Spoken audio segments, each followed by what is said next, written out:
ကဘာပေါ်ကအထူးဆန်းဆုံးနေရာဒီကဘာပေါ်မှာလူတွေမသိသေးတဲ့လျှို့ဝှက်စမ်းကြဲနေရာတွေအများကြီးရှိပါတယ်။နတ်ဖျားတွေရဲ့လက်ရလို့ထင်မှန်မှားရလောက်တဲ့နေရာမျိုးတွေ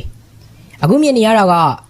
ဇလန်တွေကရုပ်ရှင်တွေကမြင်ကွင်းတစ်ခုမဟုတ်ပါဘူး။အမေရိကန်နိုင်ငံယူတာပြည်နယ်မှာတကယ်ရှိတဲ့ Bryce Canyon အမျိုးသားဥယျာဉ်မှာဒီနေရာကိုကြောက်တိုင်တက်မြို့တော်လို့လည်းတင်စားခေါ်ဝေါ်ကြပါသည်။ထောင်နဲ့ချီတဲ့လိမ္မော်ရောင်အနီရောင်ကြောက်တိုင်ချွန်ကြီးတွေကကောင်းကင်ကိုထိုးထောင်နေပုံဟာ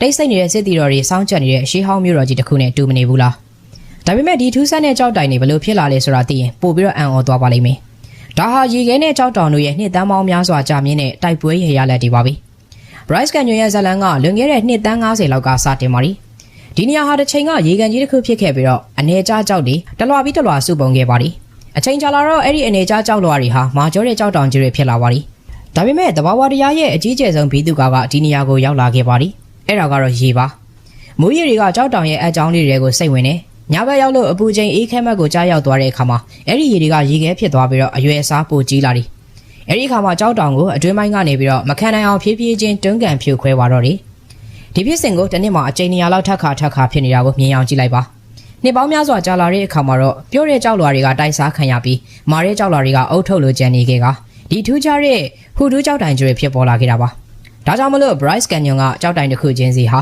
တဘာဝတရားရဲ့တီးတန့်ပပုလက်ရာတစ်ခုလိုပါပဲ။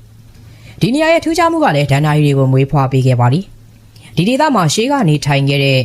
ဘာယိုလူမျိုးစုတွေရဲ့ဗဇက်ရာဇဝင်ရဒီကြောက်တိုင်တွေဟာတစ်ချိန်ကအသက်ရှိတွေလို့ဆိုပါသည်။သူတို့ကတော့အဲ့ဓာတွေကိုလက်ကျန်ပြီးပဲလို့ခေါ်တဲ့ဒဏ္ဍာရီလာတတ်တော်တွေဖြစ်ပြီးဒီမြေပေါ်မှာမကောင်းမှုတွေလုပ်ခဲ့ကြပါသည်။ဒေါသထွက်နေတဲ့ခိုင်ယိုရီနဲ့ဖျားကသူတို့ကိုစုံမဖို့အတွက်ဒီကနေ့အထိကြောက်တိုင်တွေအဖြစ်ကိုပြောင်းလဲပစ်ခဲ့တယ်လို့ဆိုပါသည်။ဒါကြောင့်မလို့သူတို့ဟာကြောက်ကဘာမှာအပြစ်ပေးခံထားရပြီးထာဝရမတ်တပ်ရက်နေကြရတယ်လို့ယုံကြည်ပါသည်။ညဘက်လေတိုးတန်တွေဟာလည်းပဲသူတို့ရဲ့ငုံကြီးတန်တွေလို့ပြောစမှတ်ပြုကြပါသည်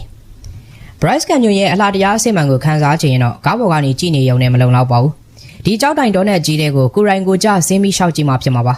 ။ Navajo Loop Tree ကတော့အကျော်ကြားဆုံးပါပဲ။အထူးသဖြင့် Wall Street လို့ခေါ်တဲ့အပိုင်းဟာကျင်းမြောင်းပြီးမိုးထီအောင်မြင်မာတဲ့ကြောက်တောင်တွေရဲ့နှစ်ခုကြားကနေရှောက်ရတာဖြစ်လို့သင်ဟာကဘာကြီးရဲ့ဝမ်းပိုက်ထဲကိုခရီးသွားနေရတယ်လို့ခန်းစားရမှာပါ။အပေါ်ကိုမောကြည့်လိုက်ရင်ကောင်းကင်ပြပြကိုမြင်းကြောင်တစ်ကြောင်စာပဲမြင်ရပါလိမ့်မယ်။မနက်စောစော Sunset Point ကိုသွားပြီးနေထွက်တာကိုကြည့်ဖို့လည်းမမေ့ပါနဲ့။ညမောင်တို့အောက်မှာပုံကွယ်နေတဲ့ကြောက်တိုင်မျိုးတော်ကြီးတစ်ခုလုံးနေမင်းရဲ့ရွှေရောင်လင်းတဲ့နေအောက်မှာဖြည်းဖြည်းချင်းနိုးထလာပုံကတဘာဝရင်းမှာမြင်ဘူးသမျှအလှပဆုံးမြင်ကွင်းတွေကတစ်ခုဖြစ်လာမှာပါ။ Bryce Canyon ရဲ့အန်ဩစရာတွေကနီးပတ်မှာပဲကုံဆုံးသွားတာမဟုတ်ပါဘူး။ညဘက်ရောက်ရင်ဒီနေရာဟာနောက်ထပ်ကဘာတစ်ခုအဖြစ်ပြောင်းလဲသွားပါသည်။ဒီဥယျာဉ်ဟာ International Dark Sky Park တစ်ခုဖြစ်တဲ့အတွက်မြို့ပြရဲ့အလင်းရောင်တွေလုံးဝမရှိပဲကောင်းကင်ဘော်ကဂျယ်ရီကိုအပြည့်အဝမြင်နိုင်ပါသည်။ဒီနေရာမှာဆိုရင်ငကောင်းငွေတဲ့ Milky Way ကိုတာမန်မျက်စိနဲ့တောင်ရှင်းရှင်းလင်းလင်းမြင်ရနိုင်ပါသည်။ဥယျာဉ်ကကျင်းပပေးတဲ့ Astronomy Program တွေမှာဆိုရင်အစွမ်းထက်တဲ့ Telescope ကြီးတွေနဲ့စနေကြို Jupiter ကြိုရဲ့လတွေကိုကိုယ်တိုင်မြင်တွေ့နိုင်ပါသည်။ကမ္ဘာမြေပေါ်မှာနေထိုင်ပြီးတော့စကြဝဠာရဲ့အလှအပကိုအပြည့်အဝခံစားနိုင်မယ့်နေရာမျိုးပါ